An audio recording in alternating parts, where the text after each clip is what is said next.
Fanalysis.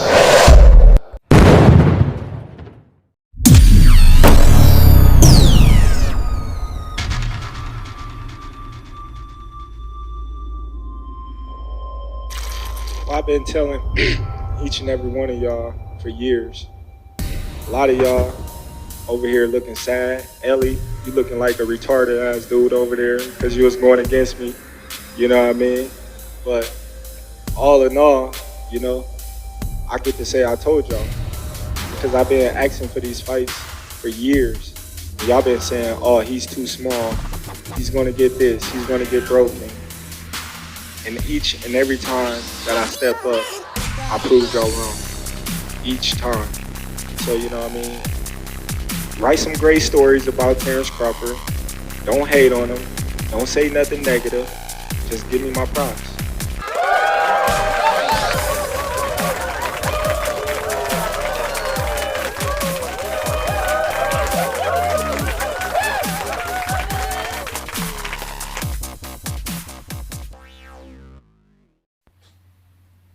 How you doing, guys, and welcome to another episode of Fanalysis.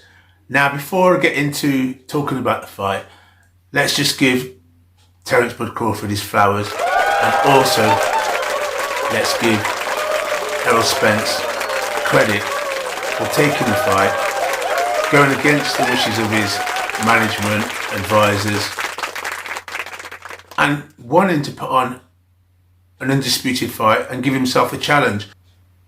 Terence Crawford, what a performance.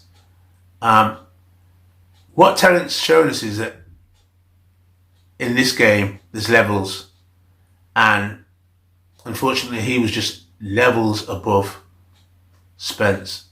Now, I know on my previous videos I said it was a 50-50 fight, and looking at the attributes of both men, it did seem that way, although I did pick Terence Crawford to win and win by knockout, but I didn't think he would win with this much ease.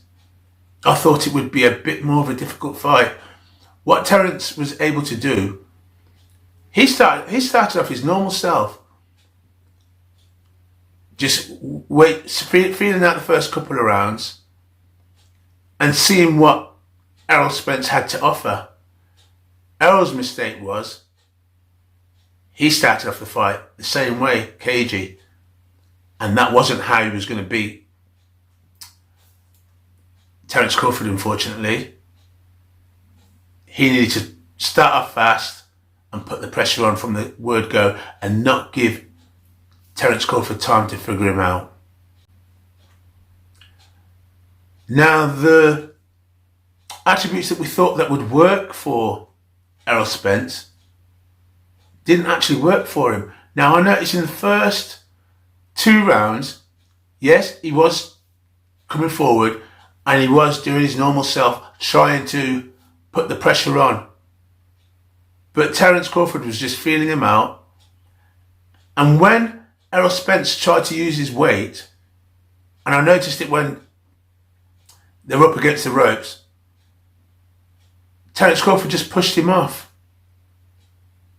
And I think that's due to his wrestling background. He just pushed him off, and he was supposed to be the bigger man, Errol Spence. So the first two rounds, yeah, Spence was coming in, he was jabbing. Terence Crawford was reading him and counter-punching. The key things that worked for Terence Crawford was his jab, very strong jab. He was able to push Terence Crawford off him with ease. And then when they were in close, it was the left uppercut to the body. And those things, as you know, as well as his calm demeanour, he was very calm. He didn't waste any energy, he didn't waste any punches. And I don't think Terence Crawford even got out of first gear. There was 3 knockdowns altogether in this fight, and I think it was, if I can remember, it was round 2 and round 1 and round 2. and 2 in round 7. And really, the fight was just a one-sided affair. Spence never gave up trying.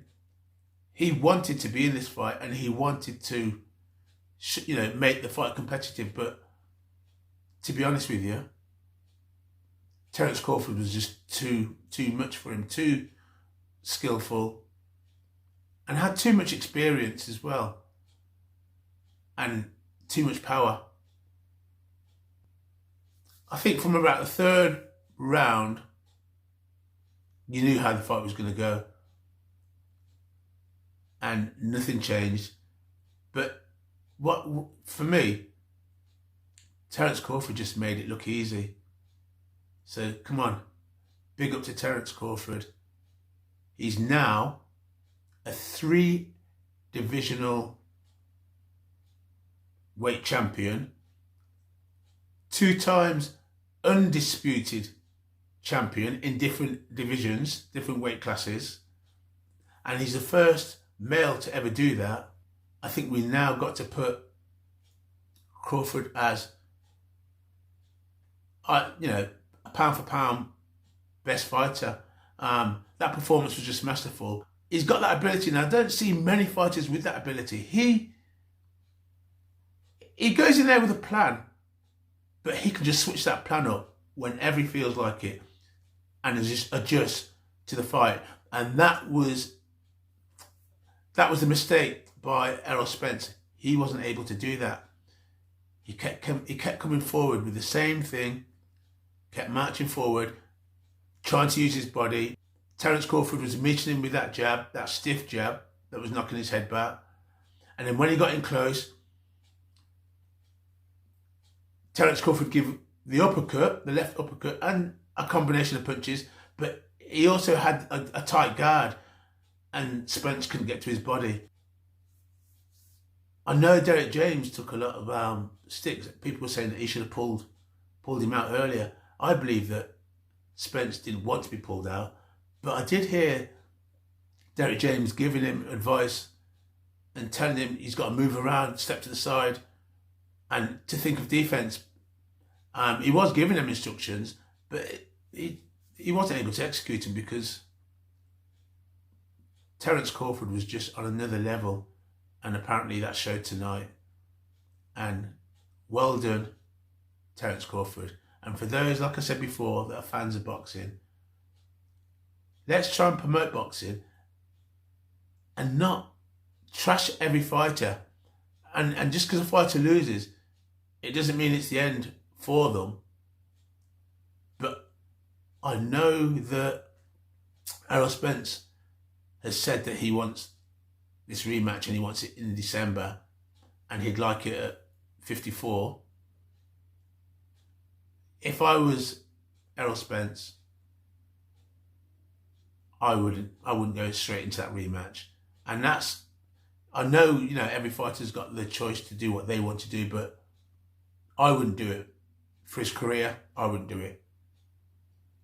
So let's see where this goes. But yeah, well done to Terence Crawford. What a masterful performance. And he is a pound for pound great. Number 1. Well, guys, peace. I'm out of here. Catch you guys later.